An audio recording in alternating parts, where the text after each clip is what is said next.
approaching Roscoe.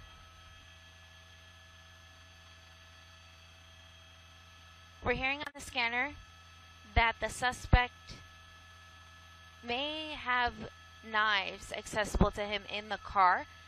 It's unclear if they were his or if they belonged to the rightful owner of the vehicle, but we are hearing that the reporting person, which is likely the owner of the vehicle, says that there are knives inside of the car.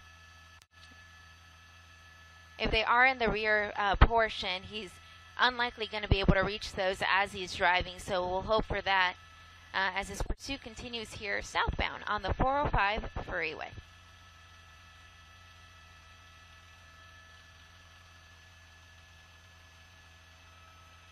Oh, thank you, Derek.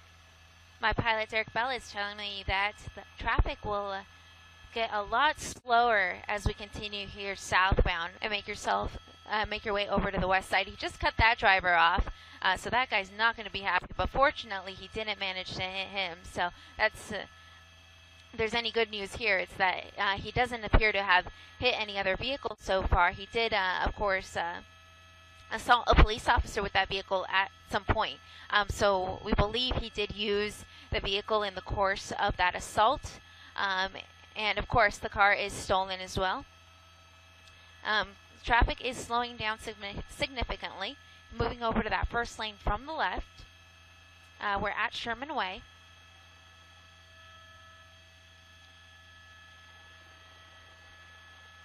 Basically at a complete stop here for him. He's straddling a couple of the lanes there, straddling that first and second lane, trying to make his way over to that second lane.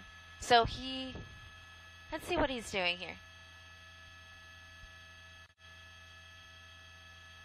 From what we've seen, just watching his movements for the past 15 minutes or so, he does not like to be in slow traffic. So what he may do is move over to that emergency lane again and take that to get past some of this slower traffic. But again, that could be very dangerous because if there are any cars that are broken down, he hit a vehicle there. Okay, my pilot, Derek Bell, observed that he did hit a vehicle there. Hopefully there are no injuries to that party, but he did hit a vehicle there as he was trying to maneuver his way around some of this slower traffic.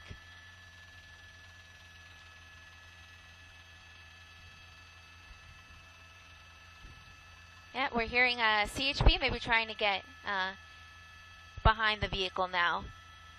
Now that the car is on freeways, CHP would be better suited to follow him. When we first picked this up, it was on surface streets. It was in LAPD's mission division, so it was LAPD who was in pursuit. They backed off, of course, but we still have the LAPD helicopter overhead. And now, there you go, using that emergency lane. And we don't want to see this because if a car is broken down, I mean, this guy could just plow right into them and like right there, he ran out of room. So what's he going to have to do? He's going to either have to merge back with the traffic, which it looks like that's what he's going to try to do. Yep, he's going to try to merge back with traffic. I mean, this guy stands out like a sore thumb. He's driving this huge vehicle, and then he's, using the emergency lane, cutting people off, hitting people. I mean, this guy is not being discreet by any means. CHP is now behind him. I'm hearing that from my pilot, Derek Bell, who's doing a great job at keeping us over the 405 freeway here at Van Owen.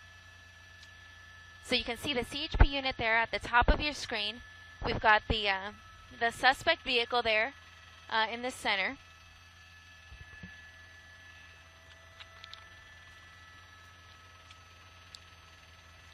CHP is being asked to take the lead.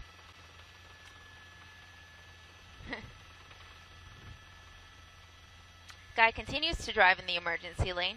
We've seen this guy back up into a patrol unit, so I don't know that the CHP officer is aware of that. So we would hope he would keep a little bit more distance, knowing what this guy is capable of, especially with a car that size, with a vehicle that size. It could cause quite a bit of damage. So hopefully that CHP officer can get notes from the LAPD department that was following him earlier and learn that this guy has actually tried to back up into a patrol unit. We know he's also wanted for assault on a peace officer, and as for assault on a peace officer, and CHP is aware of that, so of course they're going to be extra careful. Continuing here on the shoulder of the freeway, 405 South at Victory. Oh, look, there he's doing it. He's backing up, backing up. That's so dangerous because the sheer size of this vehicle could hurt anyone, and we definitely don't want him to hurt any law enforcement personnel. But we've seen him do it. We've seen him do it twice. Okay, so it seems like he may be coming to a stop here. The CHP officer has his driver door open. He's signaling to the driver to stop. He's telling him, stop moving your car, stop. We have some of the other units that are just arriving here on scene. Southbound 405 at Van Owen. And the driver continues to move his vehicle. So he's not necessarily following the commands of the CHP personnel. He's still on a roll. He's still not moving. We're keeping a wide shot here, of course, just in case something happens that we don't want to see. We did see him stick his hand out the window there. We thought he was hopefully going to toss the keys out. That's typically what CHP or any other law enforcement agency in pursuit will ask you to do at the end of a pursuit. They'll typically have you throw the keys out first and then step out of the vehicle. It seemed like that's what he was doing when he stuck his hands out, but apparently not. He's deciding that he wants to continue this pursuit here on the southbound 405. He's southbound 405 approaching Victory, so that's going to be just north of the Sepulveda Dam area, so he's in the Van Nuys area.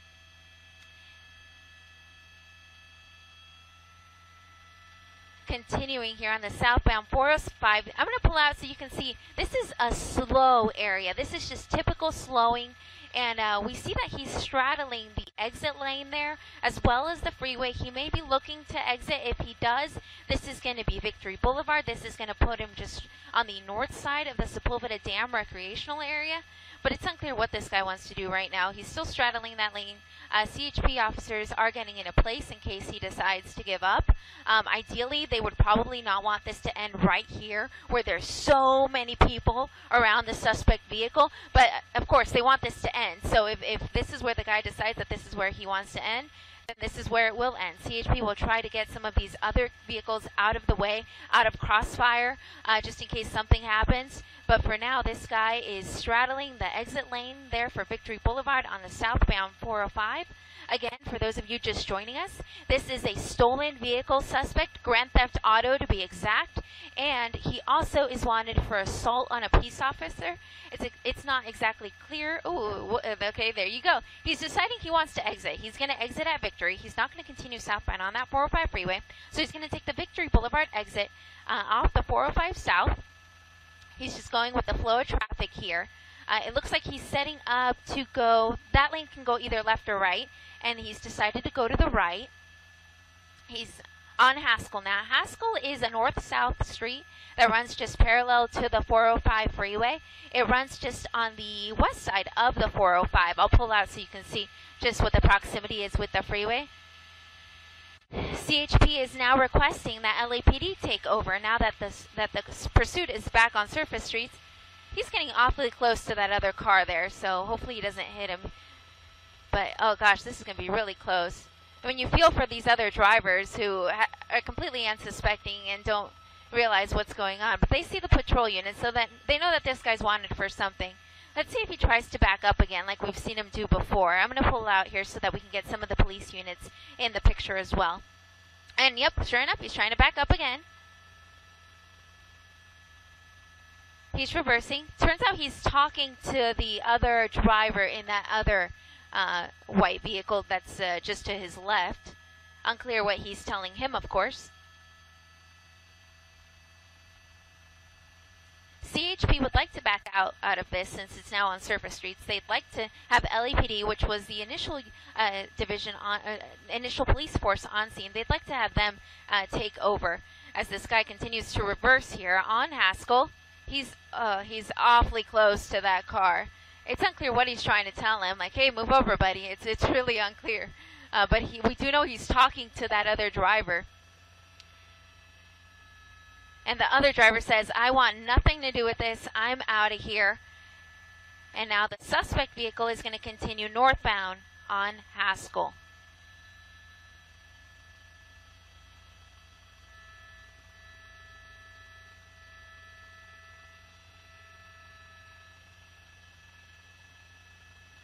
We hear that LAPD is again in tracking mode, which again means that the helicopter is going to continue to watch this pursuit, and there will be no LAPD units directly behind the vehicle. They're going to keep their distance. They'll be in the area in case this guy decides to give up. They can basically just swoop in and arrest him. But for now, just for the safety of the general public, for the safety of the law enforcement personnel, they're going to back off a little bit as he continues northbound on Haskell, just passing Van Owen.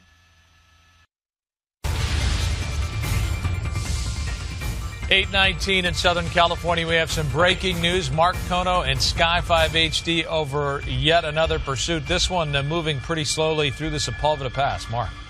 Yeah, you bet, Frank. Here, let's do this. This is a box truck, a moving van of sorts here.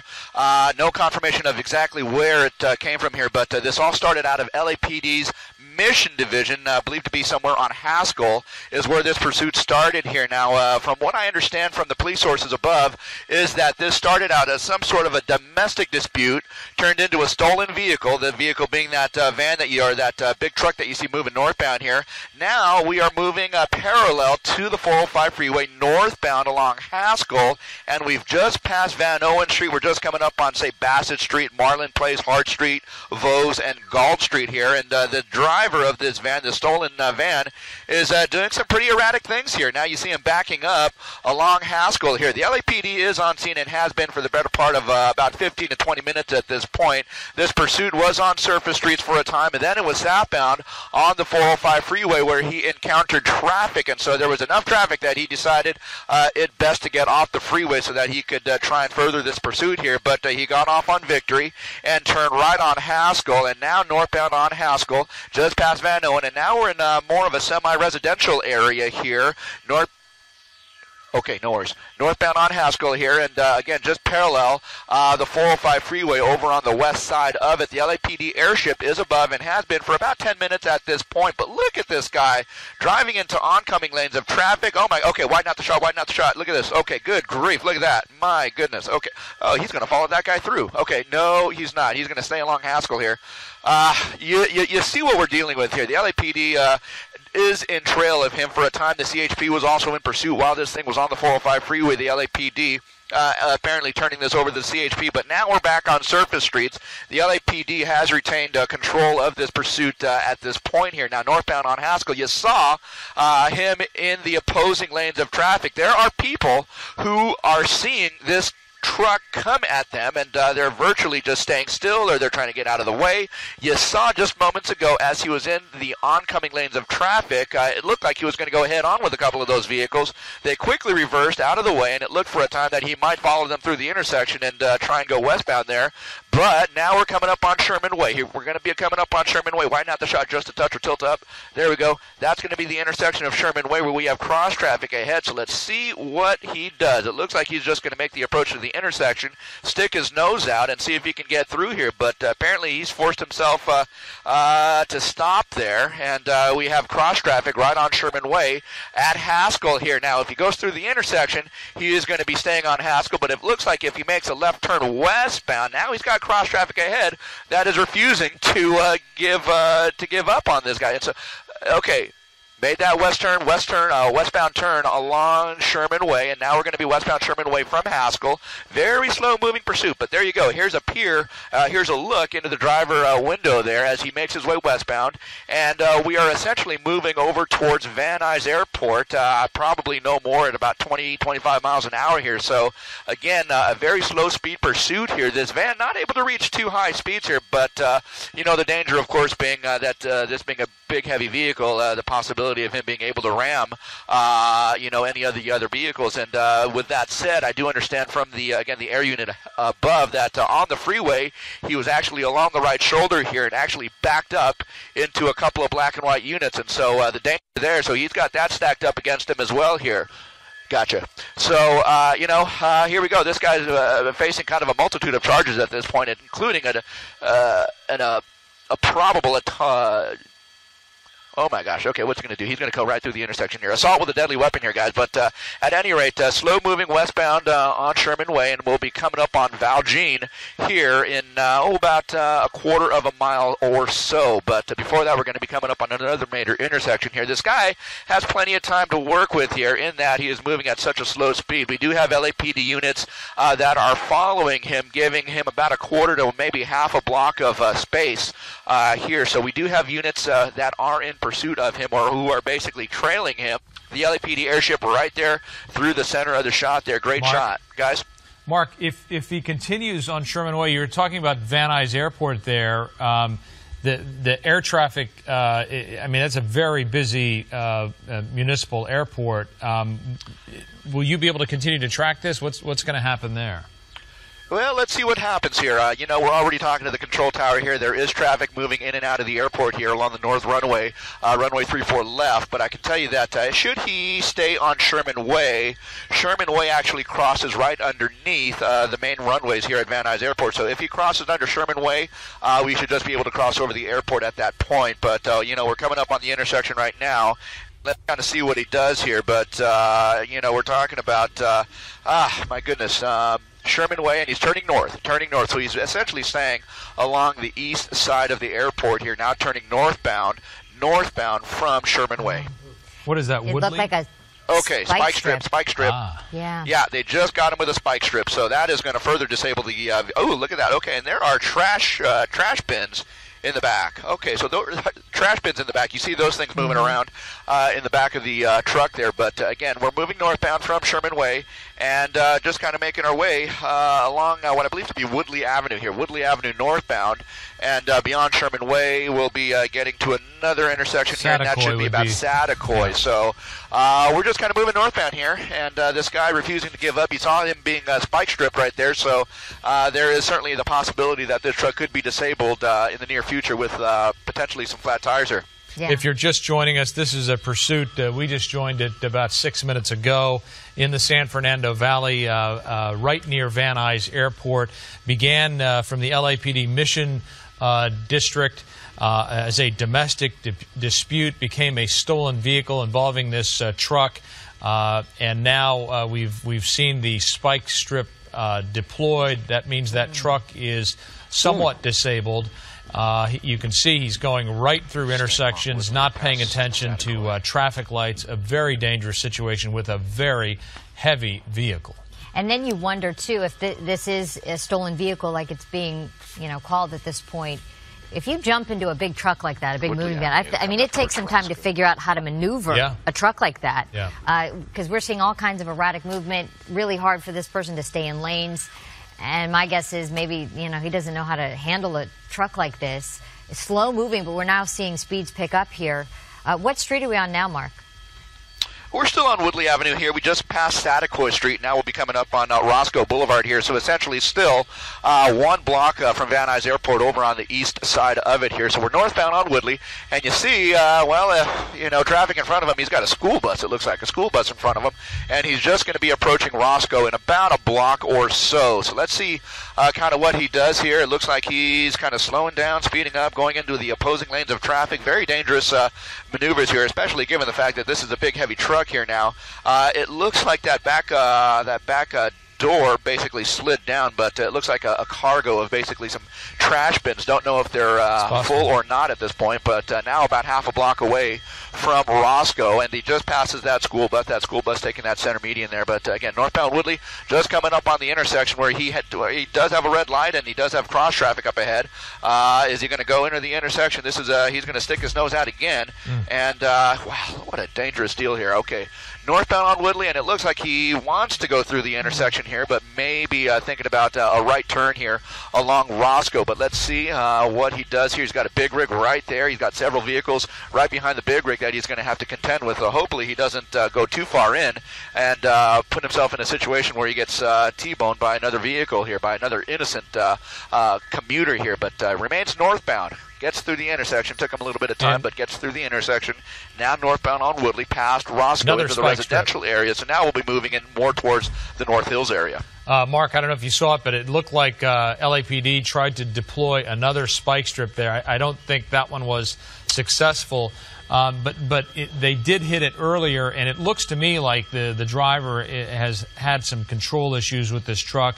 Now we see he's stopped. A lot of traffic there. Not a good situation for officers to want to subdue a suspect in a situation like this, where you have all of those, as you were saying, innocent bystanders in their vehicles, because that creates an issue. If we've seen these things can end in gunfire. We saw it this morning, a suspect shot dead by police after a pursuit. With these many people around it, it's and there's another school bus. Very dangerous situation. Boy, you bet it is here. Multiple school buses southbound on Woodley here, and the third one is just now passing them by.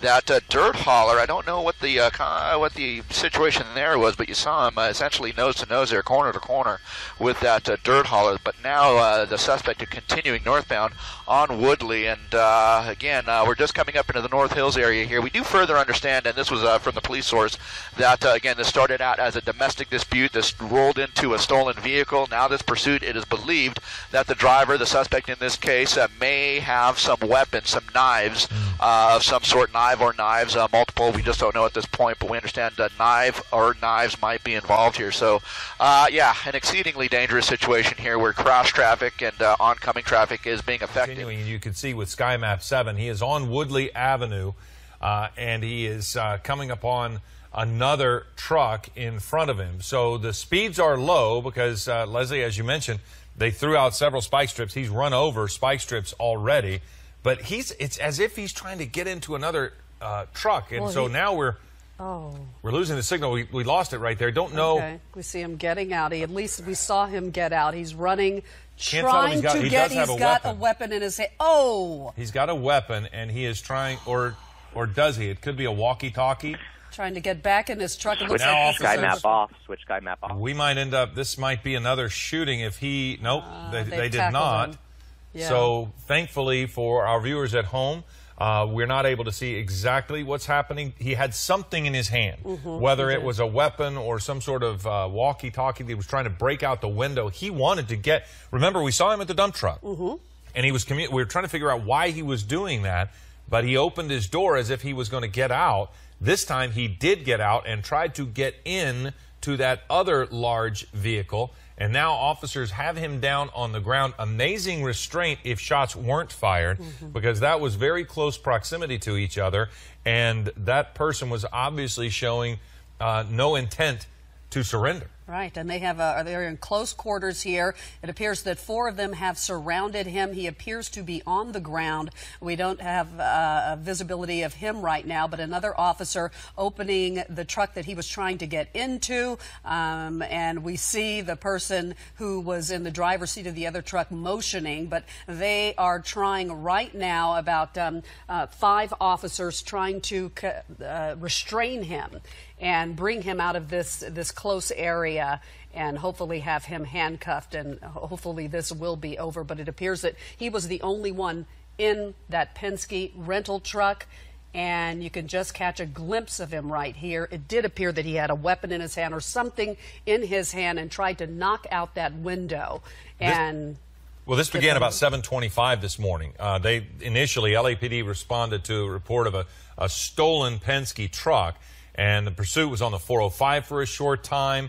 It was on Haskell. They did set up a spike strip, and the suspect hit that at Woodley and Sherman Way. And then, of course, that's when we picked it up, after the spike strip. So he was driving a little bit more slowly than we've seen, probably because of damage to the tires. But then very, very tense moments there, certainly for the person in that Thomas truck there. I see Thomas on the roof there. Start your day happy, but that is certainly an interesting start for this person's day at 8:30 when somebody tried to break through the window.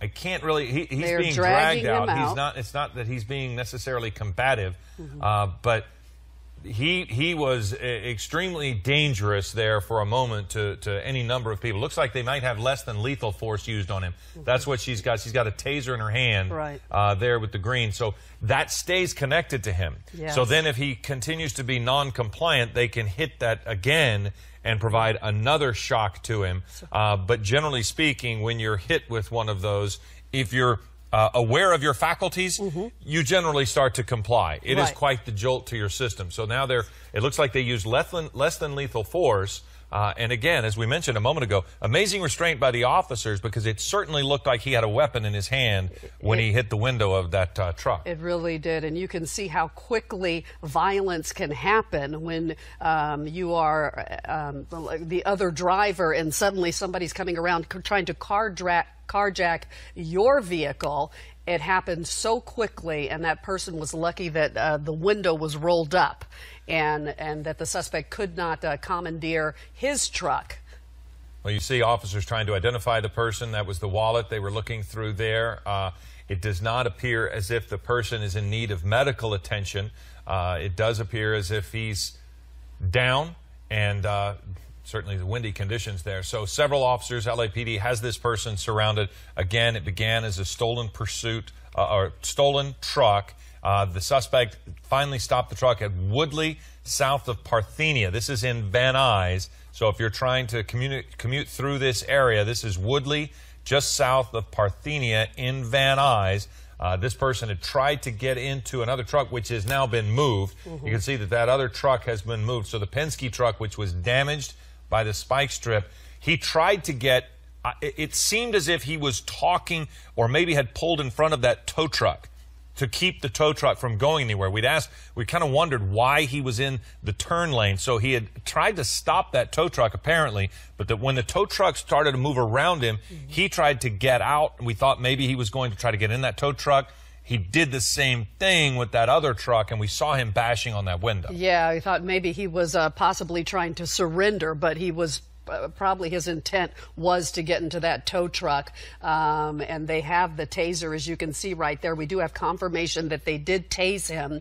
And it's unclear that the second truck that was in this shot, was the window up, and did he try to burst the window, or did he actually hit the driver in that truck? We're going to re-rack some video to see if we can see that a little better. But right now he is down. He is under arrest. He has handcuffs on, and it looks like the threat has ended with no shots fired, fortunately. Well, again, as you mentioned, we're trying to get the video queued up to show you exactly what happened just a few moments ago, and now we have it. You see the suspect in custody.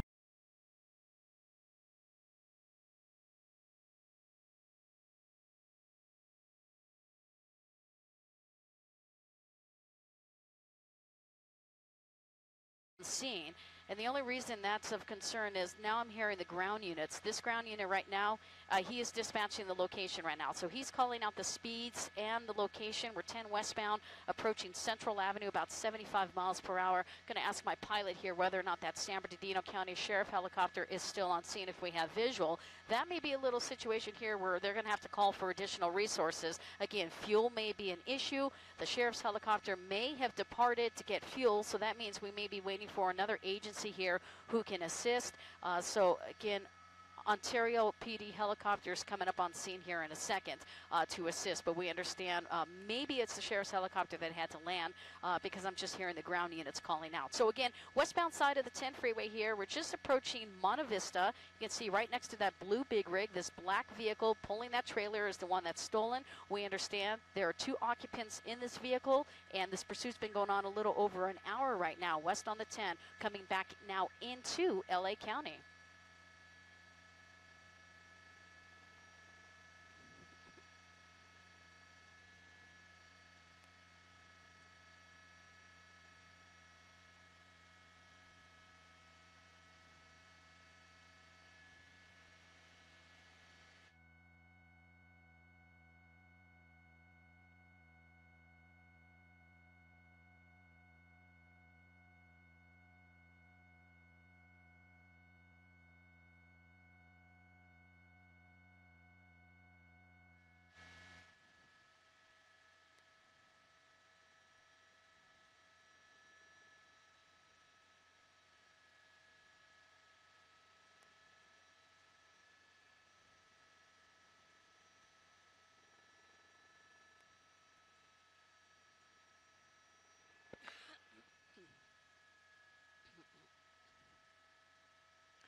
That's true. Southern California freeways will always surprise you. But again, 10 westbound, you can see this vehicle right here pulling real close to it. Some of these occupants, the fact that that person has their window down, taking pictures right there. That's not a good idea. It was very apparent.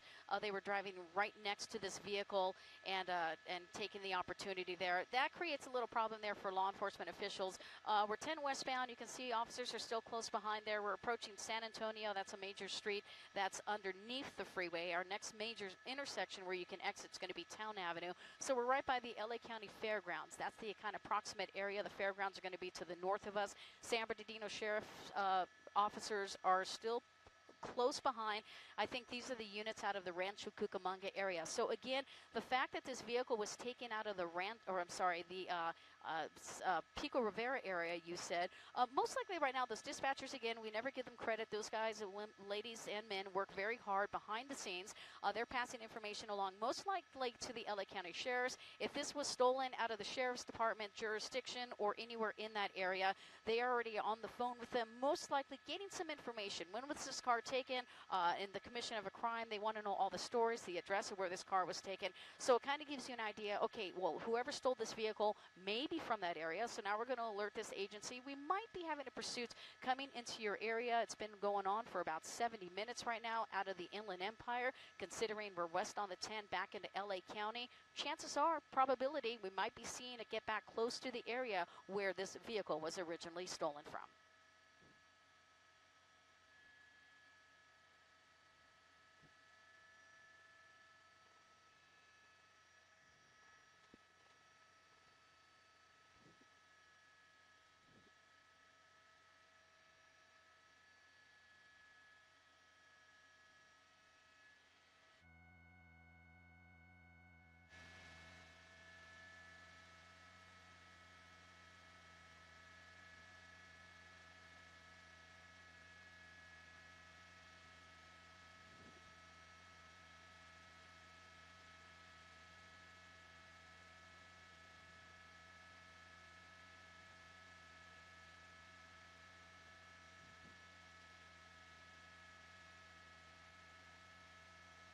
No, they're just following this guy. There's really not much they can do right now. They're not going to do a pit maneuver, especially a vehicle with a trailer right now. If they exit the freeway, that can be a perfect opportunity. But again, the circumstances, it changes because of a trailer. I don't really see law enforcement hitting a trailer.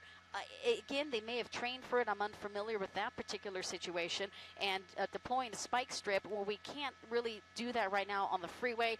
An opportunity where they may be able to do it is if traffic is at a standstill. But again, let's consider things. If this person is armed, last thing officers are going to do is jeopardize themselves and put themselves in front of this person by throwing out a spike strip.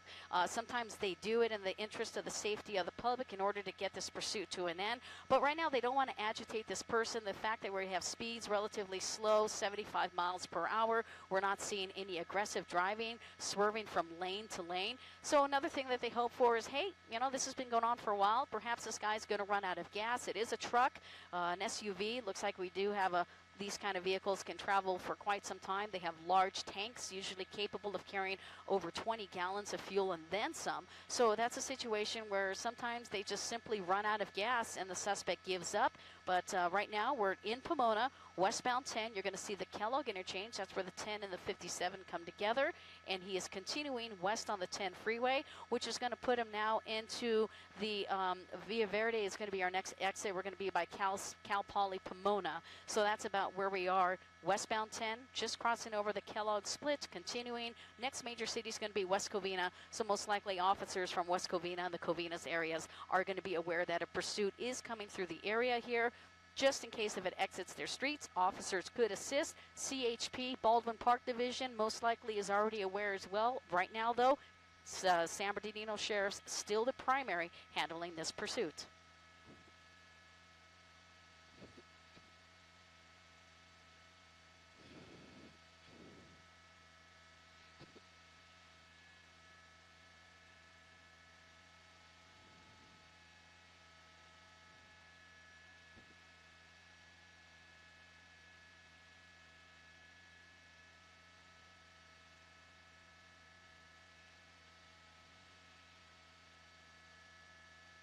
Yeah, I mean, San Bernardino County Sheriffs are still primary. If anybody were to change, it would be these ground units here. But these guys are still from the Rancho Cucamonga office. These guys are persistent. They want this guy. So they're going to stay really close on top of him. We do have, I believe they were calling for the Ontario police helicopter to assist. But most likely in this situation, now we're in LA County, we may see the LA County Sheriff helicopter. News Chopper 4 right now, still the only media ship on covering this. We picked this up here coming into the San Bernardino area. Now earlier it did appear that the front windows were tinted. That is not the case. It was just a little glare right now. But again, you're talking about two individuals. Most likely those two individuals, the second one could be in the right front seat. We'll try to get a visual and see if we can see who that is. But you can see some shifting around, perhaps right now drinking some fluids. That's what that appears to be, drinking some water there. So person is nonchalant. The last thing I'd be thinking about is drinking water if I'm evading law enforcement. So obviously this guy is cool, calm, and collective. I see body movement on the other side, both hands on the wheels. Earlier it appeared the person was talking on the phone right now, moving that left mirror there, so we're making sure we can see those law enforcement officers behind you. You betcha they haven't gone anywhere. They're still following this individual westbound on the 10 freeway. We're approaching the Kellogg Hill, so again, West Covina is going to be our next major city as we come into this pursuit here.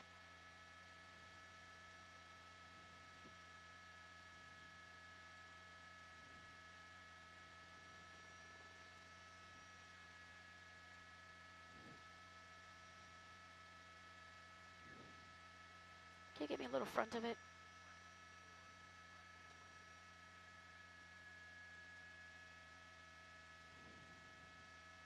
Crewell? Alex?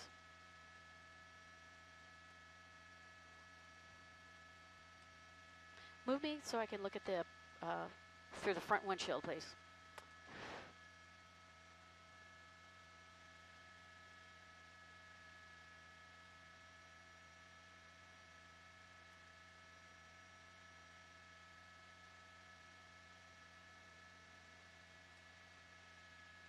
I want to look in the front windshield, so get me a little in front of it. I want to see passenger.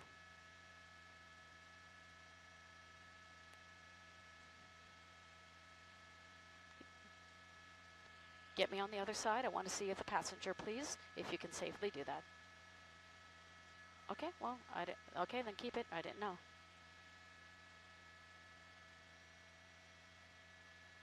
Okay, that's fine. Thank you. Okay.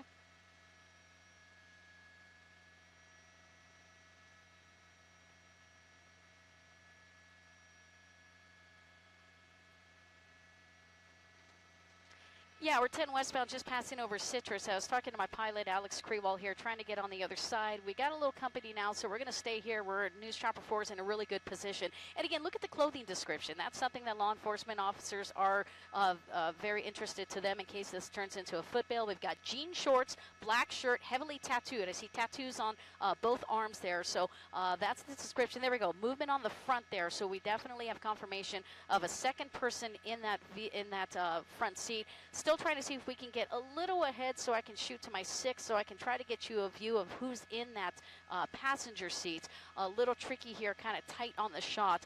But again, that's a situation. 2 occupants in this vehicle, 1 male driver. Hopefully we'll be able to get a little more better visual here to see the nature of the person sitting in the front seat. We can see the movement, a lot of movements right now. Driver, again, just seems pretty cool, calm, and collective. And I guess that's kind of a good thing. We're not seeing agitation, no aggressive driving.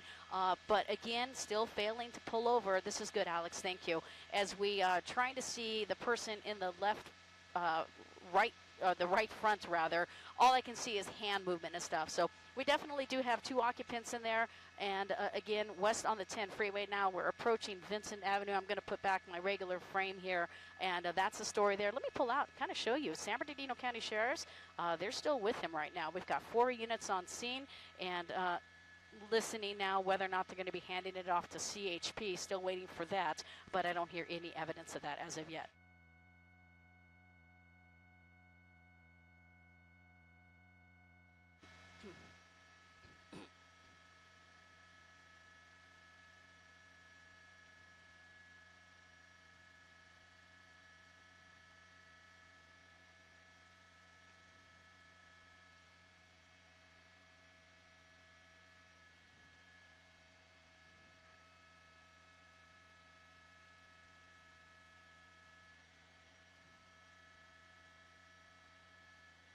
Yeah, and again, it is here. You can see they're getting a little closer, but again, considering, first of all, this vehicle was taken, it's a stolen vehicle, so you want to find out in the nature of how was it taken in the commission of a crime. Was it was a weapon used, or was it just simply parked on the street and the owners woke up and noticed their vehicle is missing? It may seem very nonchalant, but it's very important to law enforcement officers. Again, they always presume that an individual is armed until they can confirm that is not the case.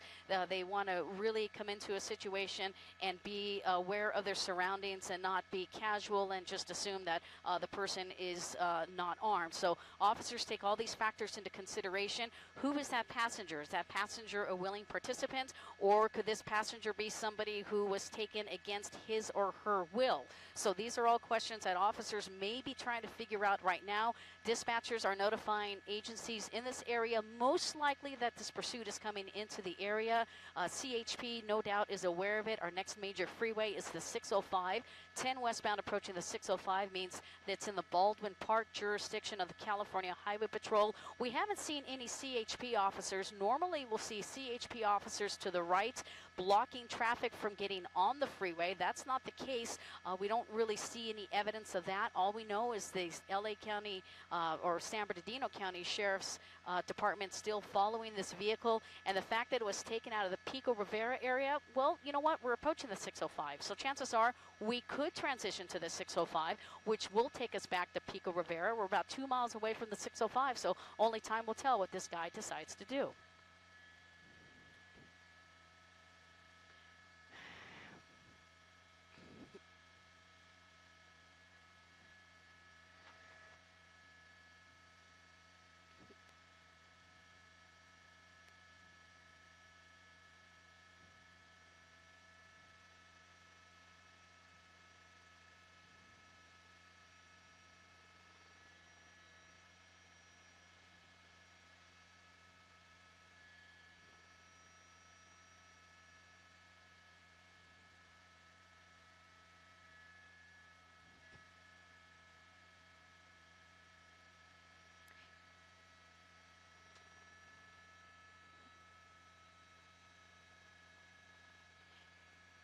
Yeah, we're going on to the 605. Yeah, we're going on to the 605. That's why, again, you were talking about how this vehicle was taken out of the Pico Rivera area. So we assumed that if that's the case, a lot of times they go back to areas where they're familiar with. I believe we're making the transition here. Oh, this is an exit, actually. We're approaching, let me try to get this exit here. But you can see very dangerous, West Covina Parkway, I think it is, blazing through that stop sign here. So it changes now, Michael. We're on surface streets, makes it a little more dangerous, more potential to run lights, stop signs, coming up on 145. So fortunately, schools are still in session right now. We're on Garvey Avenue. I believe this is Garvey Avenue, which parallels the 10 freeway going westbound on Garvey Avenue just past Fraser. So we exited Fraser off of Garvey Avenue. So that's where we are right now. Surface streets here, going to be coming up on a turn here. So he's going to have to turn right, which will turn into Sycamore. So you can see San Bernardino County Sheriffs are close behind as he turns into, look, wrong side of the road, having to kind of go wide because of that trailer. So now he's going northbound on Sycamore Avenue in the residential area. So no doubt we're in Baldwin Park. Baldwin Park PD units now, they are informed that a pursuit is in their area. You know, there's the LA County Sheriff's helicopters. We predicted they are assisting, so I'm going to try to pull up their frequency right now so I can monitor. But I know we're going northbound on Sycamore Avenue. We're north of the 10 freeway, just west of the 605. So LA County Sheriff's helicopter on scene right now. They're calling out the location, and here we come up on the stop sign, and you can see he just blows the stop sign, proceeds northbound through it on the wrong side of the road, Michael.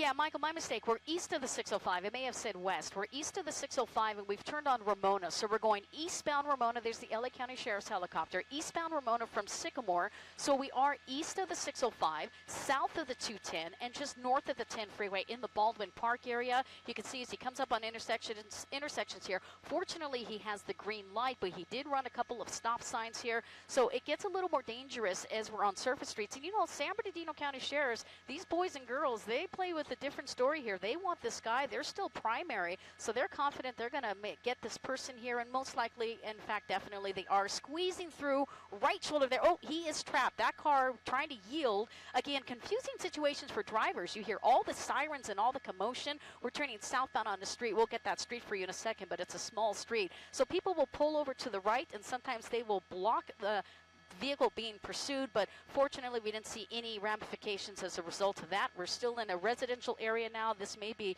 a small street near Francisquito Avenue, trying to get the cross street here, coming up on a stop sign, may slowly pull through that stop sign. You can see, fortunately, he's not blazing at a crazy rate of speed. He's just kind of slowly going through, making sure that there's no cross traffic. So dispatcher right now contacting local police department. I just heard that being called out and letting that local agency know that this pursuit is in this area. I wouldn't be surprised if Baldwin Park units come up and take this pursuit over in their jurisdiction here. And we're right by a school. Again, we talked about a school. Fortunately, right now, this is Sierra Vista High School. Sierra Vista High School, considering that it's only 1:45, students are still in session, so we don't see any children or any kids out there running around coming home from school. So that can definitely change the elements of this, but we are still seeing relatively decent speeds as we pass over Francisquito. We're going westbound toward the 605, just crossing over Francisquito.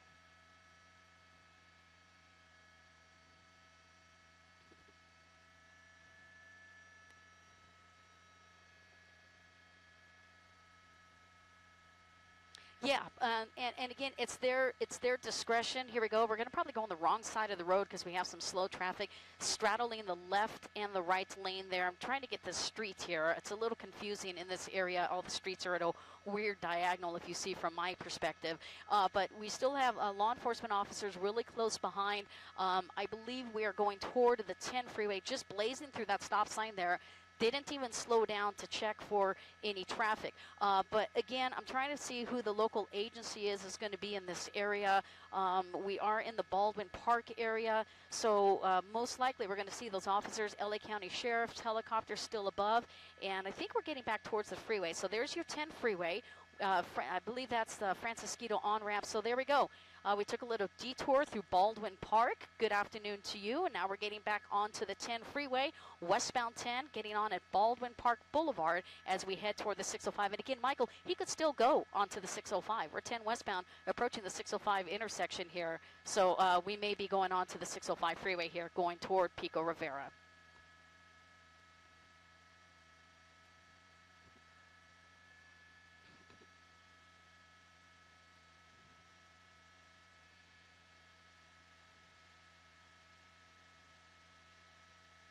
Ooh.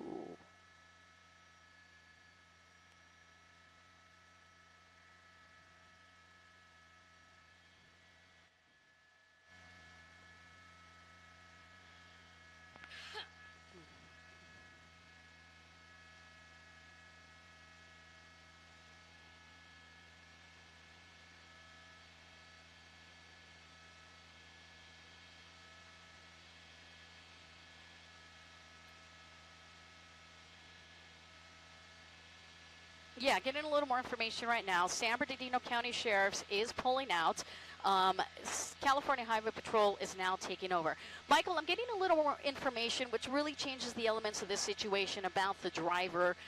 They're indicating that the driver is possibly a suicidal subject, or individual, I should say. I'm doing police talk. A suicidal individual, and it changes the elements of the crimes. You know, we watch these pursuits all the time, and we don't realize the mental status of some individuals there. And we're playing a Monday morning quarterback, wondering why, you know, what's this person doing, and so forth. You know, this person actually may be suffering with some type of mental disorder right now. The fact that officers are concerned, that this person is suicidal. Sometimes we hear about suicide by cop, and it really puts a lot of extra pressure on these law enforcement officers, and it's going to change the elements of this pursuit. So if we have a disturbed individual right now who is suffering from some mental illness, they're going to try to find all the information they can about this individual. Chances are they may know who this person is, and the fact that they are aware that this person is suicidal, most likely are either talking to him or a family member. But again, it's going to change the elements of how they're going to handle this situation. If a person is mentally disturbed, they are going to try to handle this very delicately, and they want to be able to bring this to a safe ending for both occupants in this vehicle.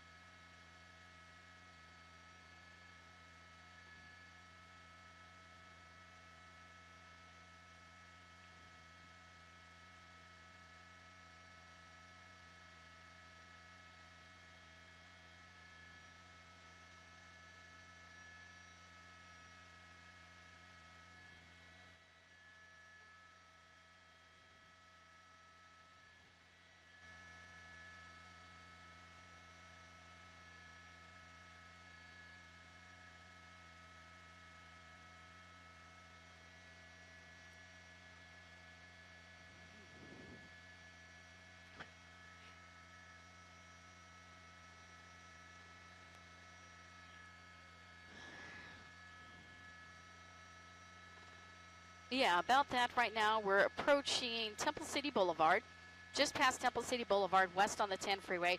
And when we cover pursuits, we tend to see it's a little more dangerous on surface streets, and because you have a lot more factors, you have a lot more pedestrians, vehicle traffic, stop signs, signal lights, and it really opens the invitation for a potential for an accident where people can get injured. Now, when you're on the freeways, we're not saying it's better to be on a freeway. Of course, anytime law enforcement officers are in a pursuit, it's very dangerous. But the freeways, sometimes you can see the difference in the situation right now. We're maintaining about 75 miles per hour. We're west on the 10 freeway, approaching Rosemead, and the vehicle is traveling in the fast track lanes, I believe those are now. So it's very calm and situated here. Driver's not driving aggressively. Again, so you can see the difference when you go on surface streets there. You have a lot of elements. We just did pass that high school, Sierra Vista High School, I believe that was in Baldwin Park. I mean, it could have been a different situation if school was out and you had children crossing the street. So at least as of right now, the situation is controlled. California Highway Patrol, this is their jurisdiction. They're handling this situation. They've got San Bernardino. Oh, okay, yeah. So apparently he was involved in an assault earlier. And Michael, as we mentioned earlier, he is threatening suicide by cop. Now, whether that's just a tactic to get them to pull off, officers can't assume that, and they need to really handle the situation delicately and make sure the public is safe, but also watch out for officer safety as well. And just a horrible situation to be in, whether or not this guy is trying to do something that drastic, and these officers are going to have to keep that in mind if and when this comes, or actually when this comes to a stop. So this is going to be handled a little differently now, considering these elements now we're just hearing on the scanner.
KMBC 12 NOC. Can you help me out with the IFB? It's getting a little scratchy.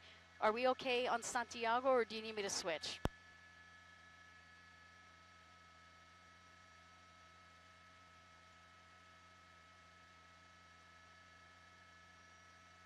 You're still on Santiago.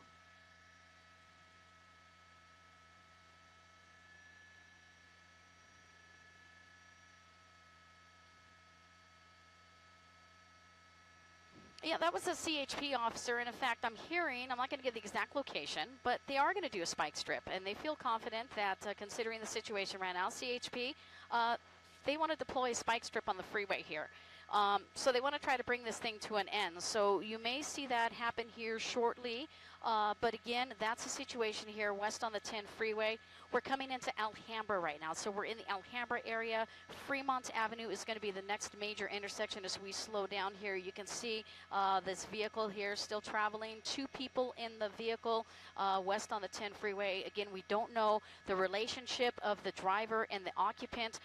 But what I am hearing is that this person is threatening suicide by cop. Here's some more additional East LA units now. So this is CHP East LA units coming to assist. Let me throw back to you, Michael. I got to do some technical stuff here. KMBC 12 NOC, can you help me with the IFB? It's getting really crackly now. I don't know if we're on PV, but if we can reset it, that'd be really cool to help me out.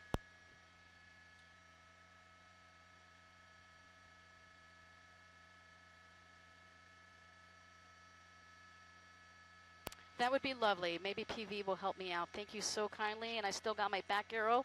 Santiago's 291 for you, 291.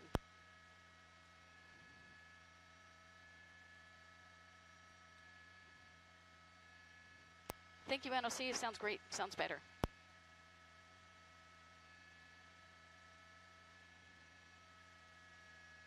Actually, it doesn't now. Crewell, pick me up a little more speed. We're 2 behind it, please. That's fine. That's fine.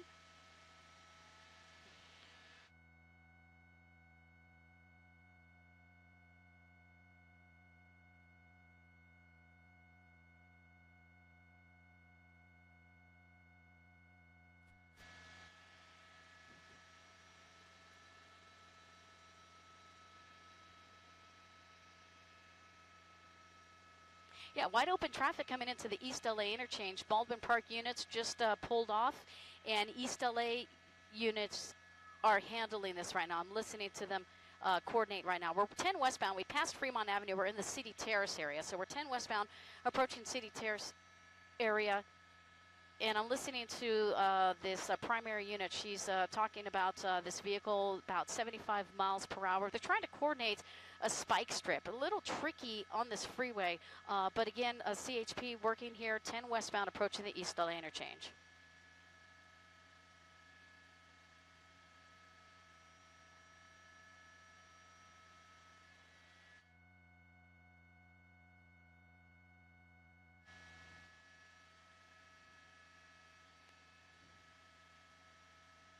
Right now, this pursuit originated in San Bernardino, the San Bernardino County Sheriff's Office out of the Rancho Cucamonga Division. We're following this pursuit. This vehicle, an alleged stolen vehicle out of the Pico Rivera office, now out of the Pico Rivera city, rather. So Rancho Cucamonga officers were pursuing this vehicle for well over an hour and a half, and just about 20 minutes ago, they handed it off to the California Highway Patrol. This is a very tricky situation here, considering the elements surrounding this pursuit.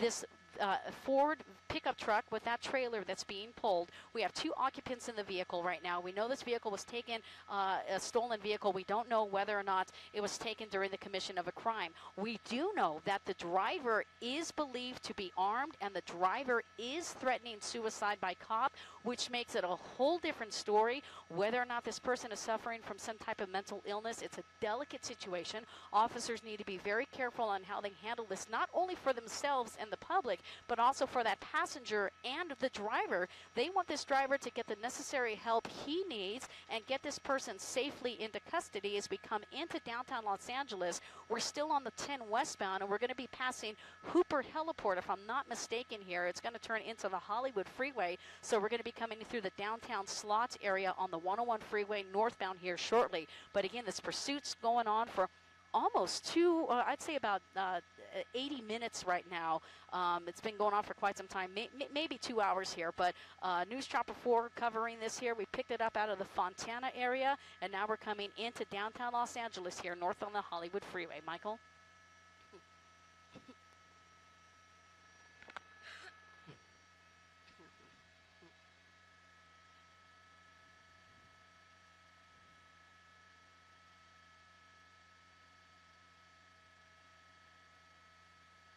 That is correct, but at one point, as News Chopper 4 was heading to this pursuit over on the 210 freeway through the San Bernardino area, this vehicle was traveling at about 95 miles per hour. And as a result, a couple of vehicles actually got involved in a minor collision. You can see right now he's using the right shoulder. Actually, this may be the Alameda exit here. So we're exiting the freeway here. I believe this might be the Alameda exit here off the Hollywood freeway. So again, Michael, now it's a little dangerous situation coming up on surface streets. We see we're picking up speed as we come up to a red light, slowing down, blazing through the intersection. A lot of times they'll do this and then get back onto the freeway. So we're going to see what this individual does. We're turned left, which means we're going southbound on Alameda coming into downtown. And it's a little tricky here. As long as he stays south of the buildings in downtown Los Angeles, makes it a little tricky for the police helicopter as well as for us to be able to follow it. But we are over Alameda. You can see he's going through some intersections here, waiting to see what law enforcement officers are going to do. I'm trying to monitor and seeing what they're saying, but as of right now, they're just following this individual here in downtown Los Angeles. Should be approaching First Street here. That should be First Street here. You can see that car getting out of the way.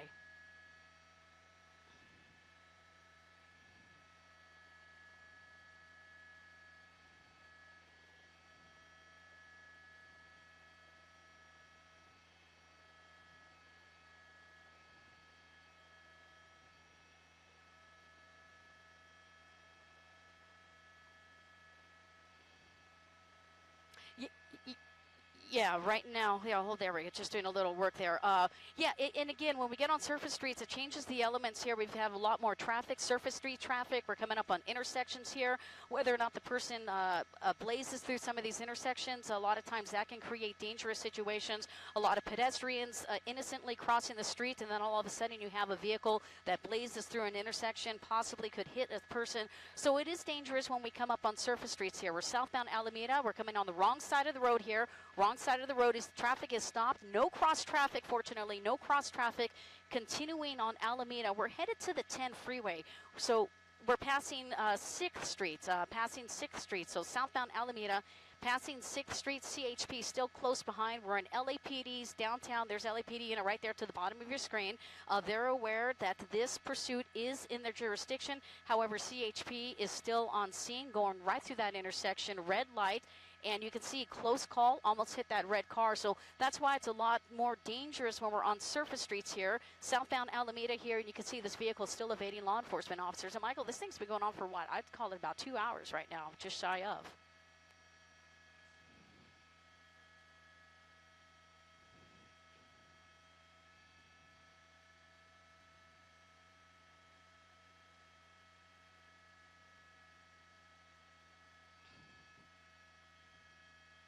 Yeah, and in fact, we were just passing the Los Angeles Times building.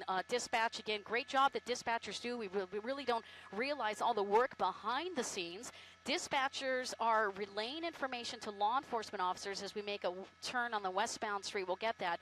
Dispatchers, again, reaffirming to law enforcement officers down below, subject has indicated he has a weapon and he is threatening suicide by cop. So again, is it a tactic that he's just trying to do, or is this person suffering from some mental illness? And again, we're watching the situation, and we wonder why the person is doing what they're doing without considering mental illness could be a significant factor in this pursuit. We don't know the relationship of the driver and the passenger. That's another element law enforcement officers are going to have to consider when this vehicle stops. We're going on surface streets here, making another westbound turn right in front of the Coca-Cola truck. So we're in the heart, not too far from the Skid Row area in downtown Los Angeles. So we're by the Coca-Cola factory. If you're familiar, there's the LA County Sheriff helicopter. And look at this tight squeeze right there, going right next to that big rig. In fact, you know what? He actually just made it right by it without skidding that truck there. But a little dangerous here as we're on these surface streets here. Let me get a quick street here. We've just crossed over Central Avenue. So we're westbound, just crossing over Central Avenue here. We'll try to get you across street here, but you can see how very dangerous it is now, Michael, now that we're on these small, tight streets here in downtown Los Angeles.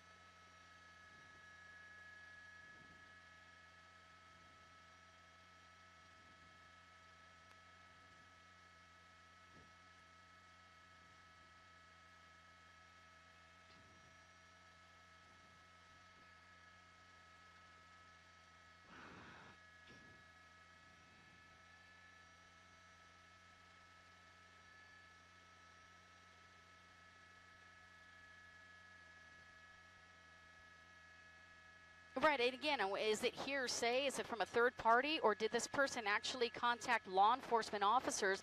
Now, we keep talking about what's in that trailer. We do not know. They have not broadcasted it, but Michael, I'm pretty confident law enforcement officers have talked to the owner of the vehicle, so they may have an indication of what's in there. Maybe that could have been a reason why this vehicle was stolen due to the contents in that trailer. So we're not sure if that's related in any situation. We pass this parking structure. You'll see it coming up here in a second. This might be Los Angeles Avenue. Still trying to get to Cross Street. There's your Santa Monica Freeway. But again, officers, that's San Pedro. So he's southbound San Pedro. Now he's on 16th Street. He may be getting back on. Maybe getting back on the freeway. But look, wrong side of the road going. Actually, no, that's a one-way road. Oh, no, it isn't. Wrong side of the road there. Vehicle had to go over to the right to avoid a head-on collision. We're still not seeing fast speeds. It's a little aggressive, a little dangerous, but not too aggressive. But here we go, going on the wrong side of the road. Here's that red car. Going to have to go between the bus and the red car as we run that red light through this intersection, just passing Maple Street. And again, the Santa Monica Freeway is just to the south of you. You're on 16th Street, and we're coming toward the Staples Center. So if you're familiar with this area, we're heading toward downtown. Staples Center is just going to be in front of you. Ooh.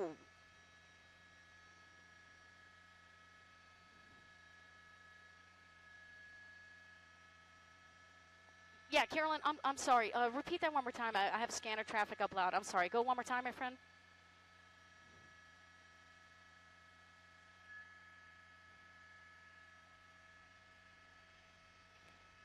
And it makes it more dangerous right now, but possibly a little more easier if you can predict where he is going to do a pit maneuver going underneath that Santa Monica Freeway. And he's maybe trying to find an on-ramp. Washington Boulevard is going to be the next major street that goes east and west. So we'll see whether or not if he takes Washington Boulevard, and that's Washington right there. So now he's going to turn right, and he's going westbound on Washington. CHP is still close behind. Some of these buildings are going to be in the way. That's a challenge that we endure as well as law enforcement officers. This street may offer an on-ramp, so he's continuing westbound. So now we're headed toward the USC area. So if you imagine this particular area, we're going towards USC, towards the 110 Harbor Freeway, and we're south of the 10. So very dangerous because we got a lot of traffic. We've got one of those metro trains there right below. So a lot of factors now as CHP is still following this vehicle very closely. Dangerous situation considering this person himself indicated that he is armed. The window appears to be rolled down right now, and the person is threatening suicide by cop, which really changes the elements of this entire situation.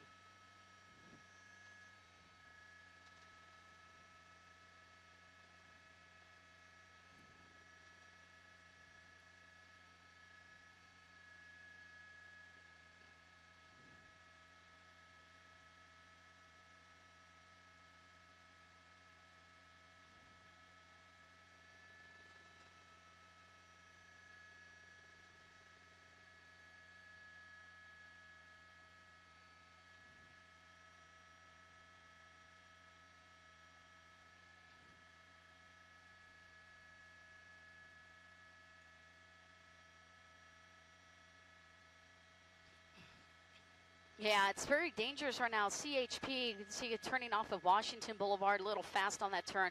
CHP, in fact, we may have lost a wheel. I can't tell if that's on the, no, it's not. CHP, Downtown Central Division, handling this. Look, wrong side of the road. Fortunately, no traffic coming southbound, but you can see we're starting to increase some of these speeds. This is why if we see pursuits, it's a little safer on the freeways because we have less elements there. Crossing over, fortunately, we have the green light here, but still going northbound here, just passing Yosemite.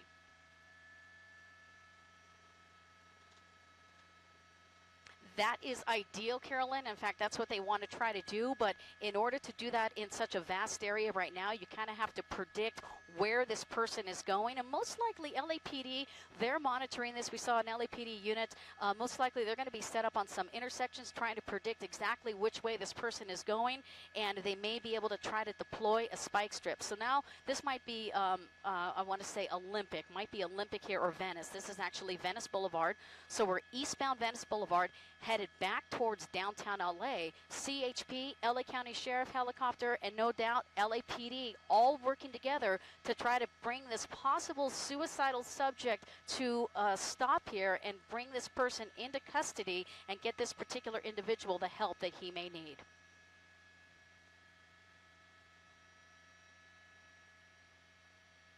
He's going northbound Craywell.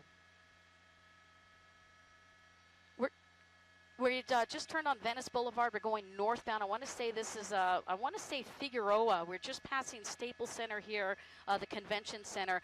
There's an on-ramp to the 110 freeway, so we may have that option. If he continues north and crosses over right here, you're going to get onto the freeway, but we're not. We're going to go westbound. He's coming towards us, Craywell. And again, you know what? My pilot, Alex Craywell, doing a great job maneuvering, trying to get us these best shots, which he is doing. We're coming up on this intersection here, and we're going eastbound right now, or correction, westbound. So we're north of Venice Boulevard. We're one major street north of West Venice Boulevard. Might be James Dam Woods, but now we're turning southbound. So we're kind of going circles in the situation. Carolyn, earlier you were talking about a spike strip. Well, this might be a key possibility since we're doing circles in this area.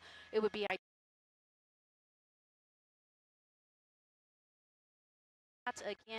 coming in the same area. Might be a dead end. Actually, no, we're going to go underneath the 110 freeway again, going back toward the convention center.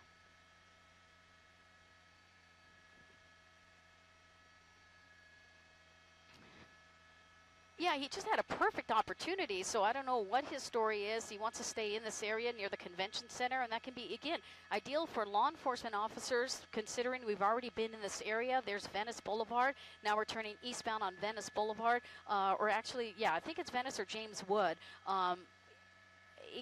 Again, possibility to deploy a spike strip, but again, it is a dangerous situation. They may not want to agitate this driver. Again, whether or not this driver really is threatening to do suicide by cop, that's what law enforcement officers are being warned by. And we're turning southbound here, so leaving Pico, going southbound here, just paralleling LA Live. So that's the area. We're on Figueroa right now, southbound Figueroa from Pico, and you can see the convention center right to the right of your screen.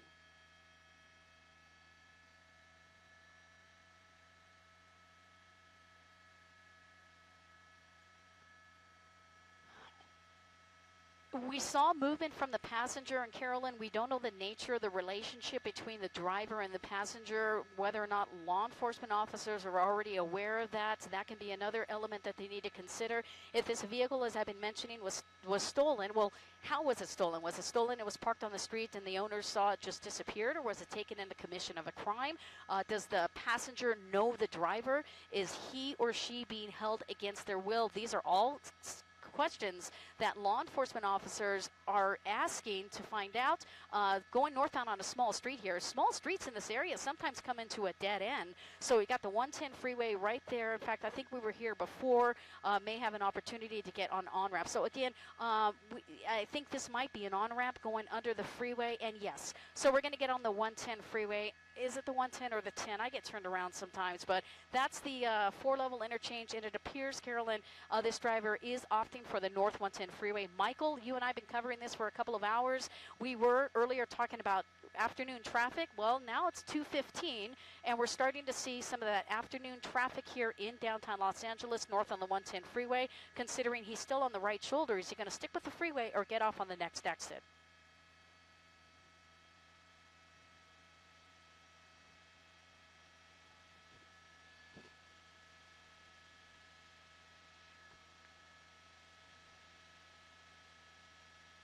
Yeah, and this is downtown Los Angeles. Anybody who drives this freeway any time of the day, 24/7, you know this particular area is closed. He's going to opt for the collector lanes right here, the 2 collector lanes. That can give you the option to exit some of those streets in downtown Los Angeles. Makes it a little tricky if we go through a pursuit in downtown LA. Those buildings create a challenge, not only for us, but imagine for law enforcement helicopters keeping a visual on the suspect vehicle. A lot of times people will try to use that as a tactic to get away, but considering this pickup truck won't be able to go too fast in the downtown LA streets, I'm confident CHP is going to stay close behind. We're just passing 9th Street, continuing north on the 110 freeway, using the right shoulder. Very dangerous right shoulder that's used for an emergency roadside there off to the shoulder. Fortunately, no cars, but you can see how this truck is just making his own lane as we come up to this collector here. Next major intersection is going to be the 4-level, but I guarantee you this is what your traffic is going to look like as you get up through downtown LA.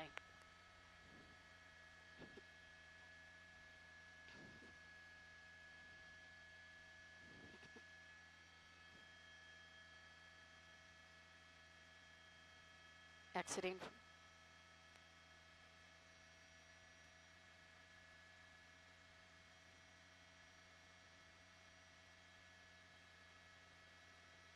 Yeah, exiting 9th here, so bear with us as we try to get this shot here. This is a little tricky. Downtown is not my favorite area. Approaching Figueroa, so good. We're turning northbound on Figueroa. That makes it a little easy for us.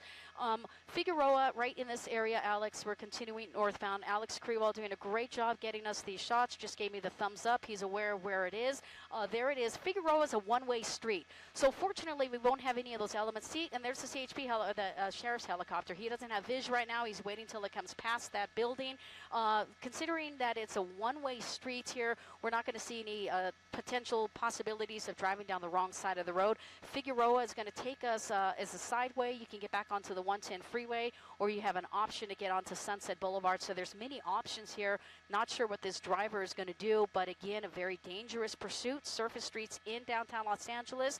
2 occupants in the vehicle. Not sure of the relationship, whether or not they know each other. We do know this vehicle was possibly stolen out of the Pico Rivera area, and the driver contacted law enforcement officials, indicated that he is armed and is threatening suicide by cop, which makes it an all too dangerous situation for everybody involved.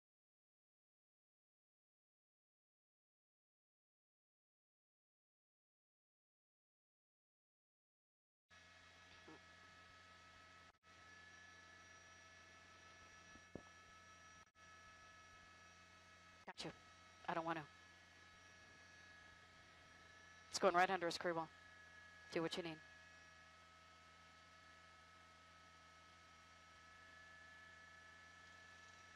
Yeah. Yeah, we're coming up through Chinatown here in a second here. Pilot here, again, we're just going to turn the helicopter around. We're going to get back on the 110 freeway. So now he's going to be on the 110 Pasadena Krewell. He's going to go north 110. We're going north on the 110 freeway on Figueroa. We'll get News Chopper 4 turned around here in just 1 second. Just to give you an idea, my pilot's telling me we have 7 helicopters above here. A couple of law enforcement helicopters as well. So there's a lot of traffic here. This is becoming a major story here in Los Angeles. Dodger Stadium, we're passing Elysian Park. In fact, you know what? This is a perfect opportunity. Let me see if I can see who this passenger is. We've been talking about a passenger here. But again, we're just past the 101 freeway, and I'm looking to see the body language of this passenger, whether or not if they're just kind of well, drinking water, so you're pretty calm there. We saw that earlier. Person was drinking water. We still don't know if that's a male or female, but we do know we're coming up into the Elysian Park area, and this is another infamous area where there's a lot of slow traffic north on the 110 freeway. The next option is going to be the 5. We can take the Golden State Freeway. The only option here would be go north on the 5. We're going to come up on some tunnels here, so you're going to lose the shot. Let's try to get to the other side if you can, Krewell. In fact, no, you're fine. Our pilot's doing a great job. Again, lose them through the tunnel here. We got 3 or 4 tunnels. Once we get past the last tunnel, that's the option where we can turn onto the 5 or continue on the 110 into Montecito Heights.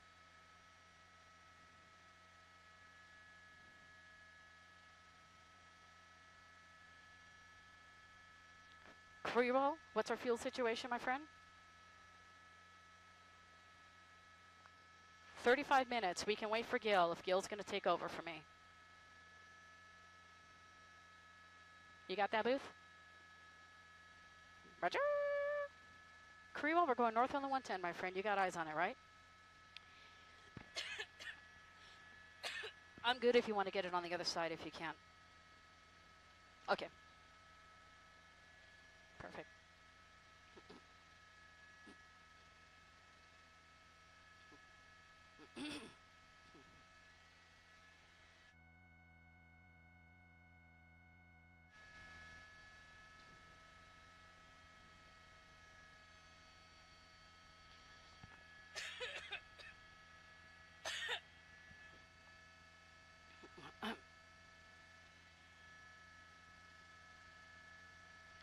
Yeah.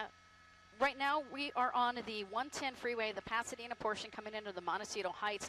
So, you know, if we stay on the freeway, this is going to end in Pasadena. So we've got CHP units closely behind. I believe these are still central units out of downtown Los Angeles following this vehicle. We're not going to see a lot of traffic here, fortunately, on the freeway. It ends in Pasadena. But again, most likely a lot of work being done behind the scenes. Dispatch probably calling Pasadena PD to let them know a pursuit's coming into your jurisdiction. And listen, if I were a watch commander, this would be a perfect opportunity. If you want to do a spike strip where the freeway ends, that can be a perfect opportunity right there at Glen Arm. The freeway ends on the 110 at Glen Arm. That could be an area, a key moment where they can possibly deploy a spike strip. They want to bring this pursuit to a stop and then deal with this situation with this individual who is threatening suicide by cop. They can't assume that it's just a tactic to get law enforcement officers to pull off. They have to treat it very seriously, not only for their safety, but also for the safety of that passenger, anybody who can be involved, as well as the driver. They want everybody to be safe in the situation, and they want to get this driver the necessary help he may need. So we're on the 110 freeway northbound, just passing Avenue 43. Relatively light traffic. Speeds are about 70 miles per hour, maybe a little slower. I'm hearing 65 right now north on the 110 freeway.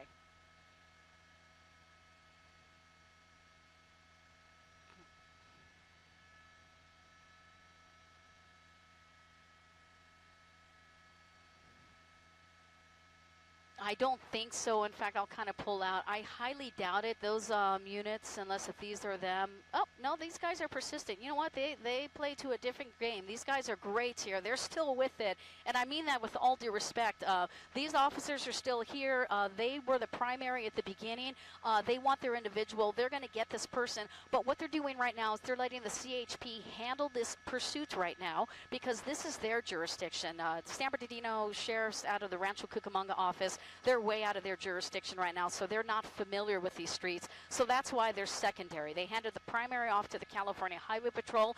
Whereas if we go into a city such as Pasadena coming up, and if we start driving through the streets of Pasadena, well, most likely these officers will be met with officers from Pasadena PD, but also these CHP units are going to transition and hand it off to the officers from the Altadena unit. So we each hand it to different agencies who are familiar with a particular area. That helps them stay on top of the situation, and that way if it becomes anything where they lose the vehicle or if it's a foot pursuit, it's their backyard. These officers will know this area like the back of their hands. Once this pursuit comes to an end, this suspect will be turned over to the San Bernardino County Sheriff's Department once this person is treated for any medical conditions.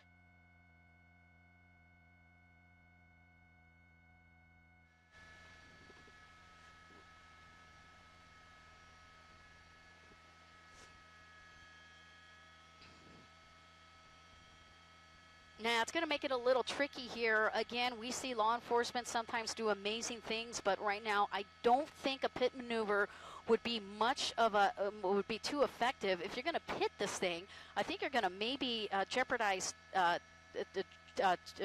this trailer tipping over, that's the word, tipping over that trailer, and then that can create a different problem here. So right now, their best maneuver would be a spike strip. I'm really not hearing anything on the scanner right now, so I'm going to try to find where they're chit-chatting about this. But again, earlier I did hear they wanted to deploy a spike strip over on the 10 freeway near Alhambra. They did not have that opportunity. This freeway, a small freeway, only 3 lanes coming to an end, and there's that's a CHP helicopter coming to an end in Pasadena. So whether or not we have units set up at the end of this freeway to greet this driver with a spike strip, we'll see here in a couple of minutes if it continues on this 110 freeway.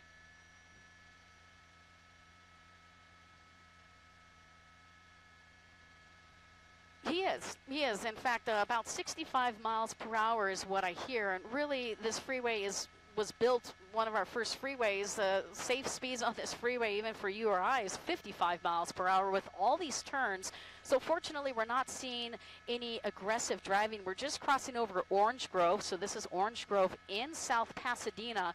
Next street's going to be Fair Oaks, and then the freeway is going to end. So safe speeds right now. We're not seeing anybody else being jeopardized, but I'm curious as to what the traffic is doing with the freeway ending. We've got a red light up there, so we're not sure how far traffic's going to be backed up. So we're going to see if this driver's going to try to do any aggressive maneuvers. We'll be approaching Fair Oaks here shortly, and then taking it up towards Glen Arm where the freeway ends in Pasadena. And most likely, dispatchers have already contacted units and from Pasadena PD to let them know we've got a pursuit coming into your area. And I'm confident that officers from the California Highway Patrol Altadena Division are standing by ready to take over this pursuit if it goes into their area.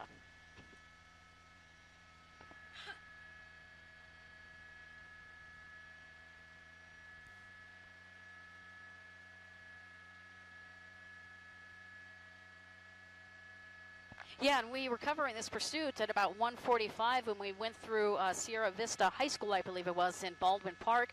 Right in front of the school, there was no students outside, which is good news. Well, school's about to get out, 2:30. We've got Blair High School. That's it right there to the right of your screen.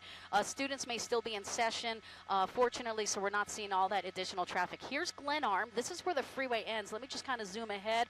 We don't see any spike strip or anything of that nature. We do have a red light here, so this vehicle has a red light. There is cross traffic. We do have cross traffic. Swerving over to the right, and just going right through that intersection. So Pasadena PD now, we know they are aware of this pursuit.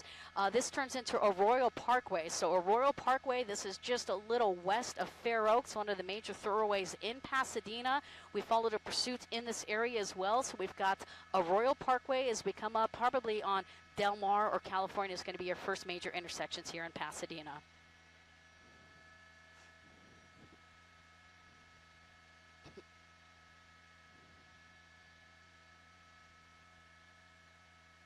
Yeah, he is. And in fact, the red light there just kind of went through that intersection. California Street is going to be the next major intersection. Pretty busy in this area, too, because of the train that passes through. So a lot of times we have this red light here at California Street. And you can see right now it is a red light. We've got cross traffic here. Dangerous situation. I'm going to zoom in into here as we pull in. You can see he's just kind of slowly going through. Fortunately, it doesn't go at a high rate of speed. Gives these drivers time to slow down. And I guarantee you, people in this area, they know something's coming up through their neighborhood. Not only do they hear the sirens of all those law enforcement vehicles, we have about 7 helicopters above. So it's a lot of noise, a lot of commotion. People come outside to see what's going on. So fortunately, that kind of gives you a little bit of idea that something's coming into this area. Folks are slowing down, being a little extra cautious here, and hopefully we'll see units from Pasadena Police Department, whether or not they've been notified. I'm pretty confident they know this pursuit is in this area. There's Pasadena PD right now, most likely going through Del Mar. So we just blazed through Del Mar, and Colorado Boulevard is going to be our next major street. But Arroyo Parkway is going to end here. In fact, Krewell, he may be slowing down. We're going to try to get to this. Yeah, it looked like he was almost stopping. We'll see. No, he's still going. We're cool here. So he's still going northbound. Colorado's going to be the major street here. But again, I think Arroyo Parkway ends on Holly Drive, which puts it very close to the Pasadena Police Station. So right now we'll see what this driver decides to do. This is Green Street. He's going past Green Street north on Arroyo Parkway. Next street's going to be Colorado here. Fortunately, we didn't see any problems at that intersection. Colorado Boulevard, a little more busy here. Got that building in our way. Wrong side of the road. He's going on the wrong side of the road. I believe he might be turning, Alex. He might be turning here, so let's see.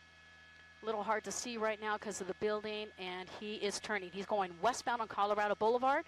Colorado Boulevard at Fair Oaks. So there we are, Colorado Boulevard. Krewell, give me a little south. We're on Colorado Boulevard, and we're going through the heart of Old Town Pasadena. So no doubt things are real busy here. We're getting back into position here. There's Colorado Boulevard. You can see the vehicle right there. So, Carolyn, now we're going to go towards Orange Grove. That's going to be the next major intersection. And, in fact, we may even have an opportunity to get onto the freeway here. There's an on-ramp by Orange Grove if this driver opts for that.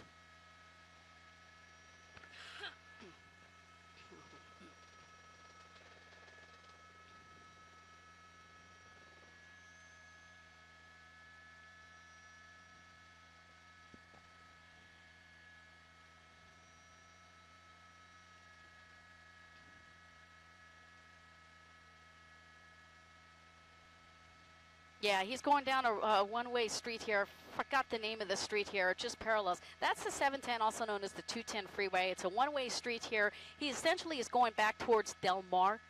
Southbound on St. John Avenue. Southbound on St. John Avenue. It's a one-way street, and this is going to dead end here at California. So he's going to have to turn right or left. We've got a school to the right of our screen here. So again, situation gets a little more dangerous now that we're getting up on the 3 o'clock hour, 2:30 here. Schools are going to start coming out, and we're going to see more pedestrian traffic. This street here, I believe, is California or Del Mar. He's having to make that left turn again. It dead ends. So we're in the area here coming up on Pasadena.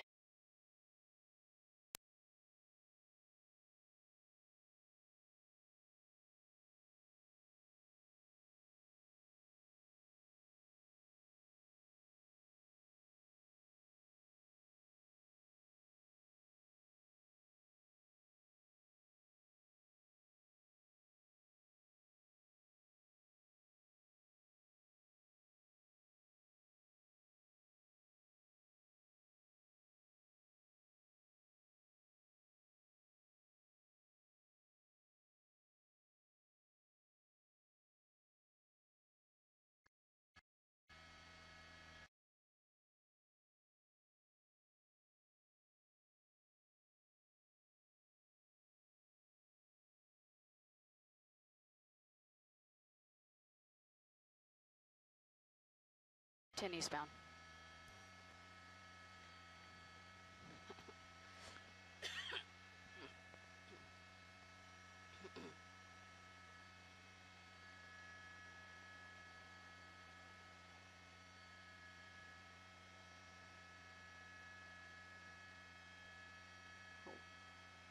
No, we're good. No, I want the passenger for right now. Thank you. We're on the 210 freeway. Passenger smoking a cigarette here. I'm going to try to get a little better shot here. You can see that's the passenger. It appears to be a male from what I can see. So the passenger here, mind those over crosses there, doesn't seem to be too agitated. Maybe you are. Maybe that's why you're smoking. But serious situation here. You know, Michael, again, we've been talking about all this traffic. Well, welcome to afternoon traffic in Southern California. The 210 freeway is not going to treat you well. We're going to see some slow traffic here coming up into the around Rosemead as we're going to start seeing some slow traffic here. As we get back to our other screen here, officers from the downtown CHP, Downtown Central Division, have handed it off to California Highway Patrol in the Altadena Division. Now, again, this is another situation. This is the vehicle being pursued. Here's the California Highway Patrol. But look back here. We've got San Bernardino County Sheriffs. I saw them earlier. There they are. So they're here. So again, they are secondary, but considering now we're headed back towards San Bernardino, if we go back into their jurisdiction, these guys may say, hey, we're ready to take this over. We're coming back into our neighborhood so we can handle it. But look at all the resources being used for this situation.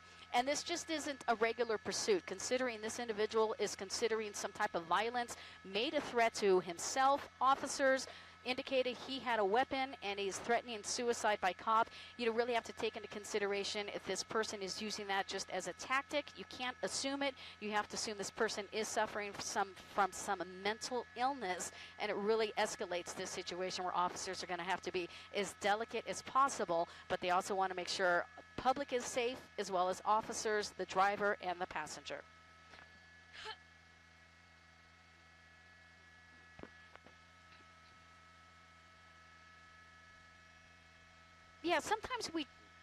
Sometimes we do see that. In fact, I did see a CHP officer earlier here running a traffic brake.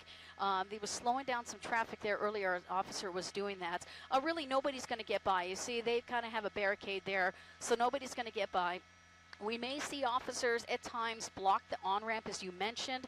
That's in order to minimize some of the traffic coming onto the freeway. That's going to require some additional resources. We have a lot of the officers. I think 3 o'clock sometimes is the rotating shift right now. So we may or may not see that. Not too sure with the California Highway Patrol. If they have the resources, they will. There's the driver just kind of, or the passenger rather. We're on the passenger side now because, again, we know the driver. We saw heavy tattoos on the arms, wearing jean shorts and a dark shirt. That's the clothing description. We can see this person wearing some type of camouflage, smoking a cigarette, appears to be a male. So we possibly have 2 male subjects, and we know the driver is a male and the passenger appears to be a male. We don't know the nature of the relationship, whether or not they know each other. But right now we haven't seen, Carolyn, getting back to your question, we haven't seen any of those officers block those on-ramps. You think traffic isn't all that bad. Up ahead, it looks like it does slow, getting closer to the Arcadia areas where we start seeing some of that slow traffic here on the 210.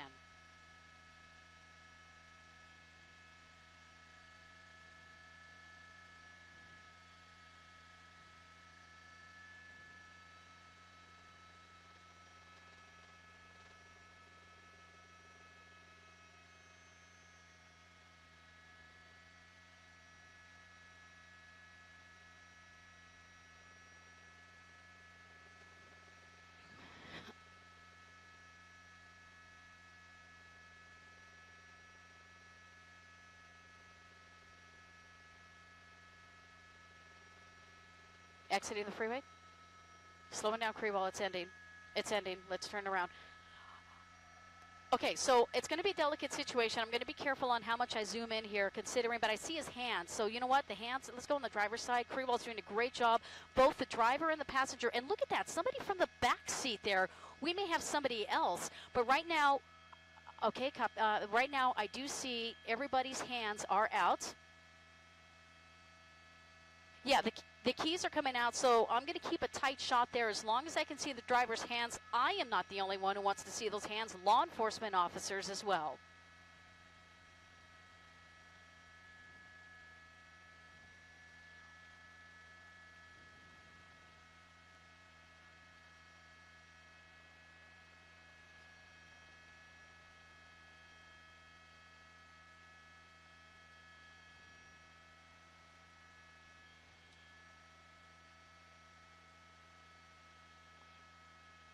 Give me right pedal turn crew while I'm losing my IFB. Perfect. Thank you.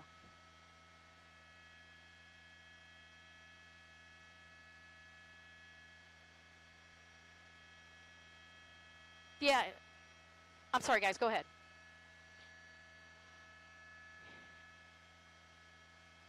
Yeah, I don't think he ran out of gas. I think he's just finally given up. And right now, you saw how he pulled his shirt up. This person, they want to make sure there's no weapons. And again, I wonder whether or not this individual was using that suicide by cop as a tactic. Again, we can't make any assumptions. But the fact, excuse me, that this individual is complying with officers' demands. We're on the 210 freeway eastbound just shy of Rosemead where all lanes are closed. We still have the passenger in the vehicle. So what they're going to do is they're going to get this driver most likely to lay down or go back to the sound of the officers' voices. They don't want this officer to turn around and face officers. They want him to back up. They do this for officer safety. They're most likely going to get this individual into custody. Then they're going to have to deal with the passenger, and they're going to do the same thing with the passenger. So as you see, he's backing up towards officers here on the freeway, and it'll just be a short moment here before they get him into handcuffs.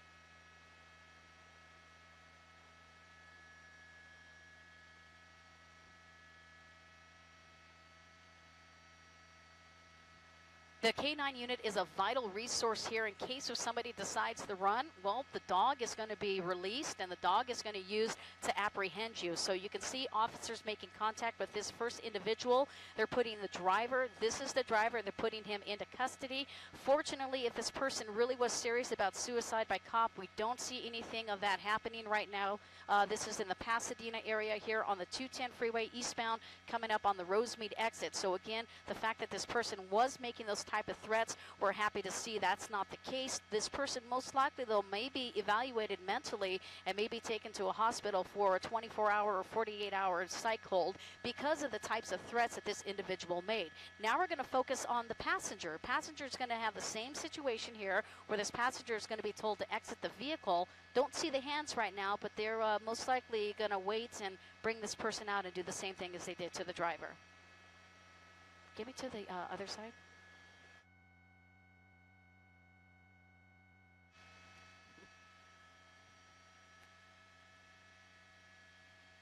Yeah, they are. My pilot, Alex Krewall, doing a great job maneuvering us around. So now we can focus on this passenger here. Driver's in custody, so now we'll keep an eye on this passenger. And Carolyn, great eyes there, being able to see that person unbuckling the seatbelt, going to the back seat right now. But the back seat, those windows are tinted.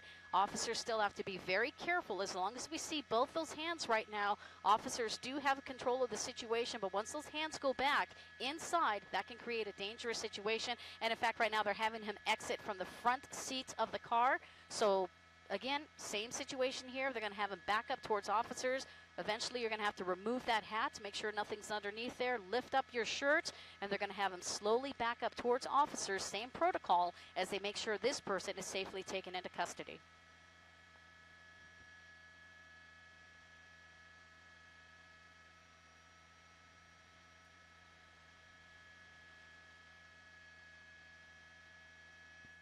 It makes it easier. Yeah, great question, because they generally want you to open the door from the outside. He's lifting up his waistband right now, showing that he has no weapons. They want you to open that door from the outside so they can see your hands. If you put your hands on the inside to open the door, they don't know if you're going to retrieve a weapon or not. And Carolyn, about your question, there goes the hat as we predicted. About your question, the vehicle is still not cleared. You know, we assume, oh, there's two people in the car. Well, we're not sure until officers clear the vehicle, and neither are they. So that's why once they get this passenger into custody, you're going to see officers, possibly along with the K9, approach that vehicle. They're going to have to check not only the car itself, but they're going to have to check the trailer. So again, this is in the Pasadena area where this pursuit that lasted nearly 3 hours has come to an end in the Pasadena area on the eastbound side of the 210 at Rosemead Boulevard, where all lanes are closed. Second suspect in custody, but now they're going to have to clear the car.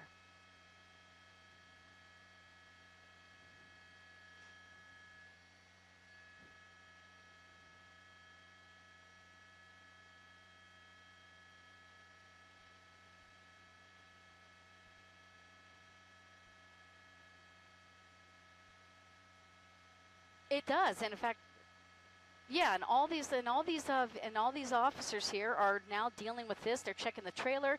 They're going to check the car here, make sure that the car is cleared. No other people are inside the vehicle. They're going to motion up to the air unit once everything is cleared, opening that back window, make sure that is cleared as well. They're going to try to open that trailer. Most likely, they want to clear that trailer as well. But again, Carolyn, a lot of resources are being used, not only from the California Highway Patrol. We most likely have Pasadena PD. Here we are opening that trailer there, making sure that nobody's inside, as well as San Bernardino County Sheriff. San Bernardino County Sheriff's units are still on scene, so a lot of resources here, but fortunately what could have been a very dangerous situation with an individual threatening suicide by cop, a pursuit that lasted nearly 3 hours, comes to a peaceful end here in Pasadena with both suspects now in custody.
Moving supplies. Looks like housing supplies. I see clothing and stuff. So again, I was wondering whether or not somebody was moving and they used a trailer.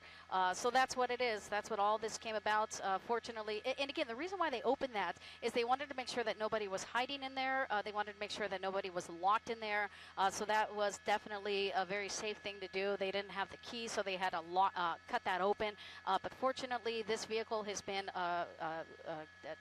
they got this vehicle, rather, everything is over to the right shoulder, retrieved is what I'm saying, and most likely what they're going to do is they're going to try to clear all these CHP units as quickly as possible, move everything off the freeway or to the right shoulder so they can reopen those lanes, but very happy that everything came to a safe, peaceful ending here on the 210 freeway in Pasadena, and now the interview begins. They're going to interview that passenger, who's that person right there, try to find out the nature of the relationship with the driver, whether or not he knows him, but the investigation's continuing, and that's the driver now who has been taken into custody.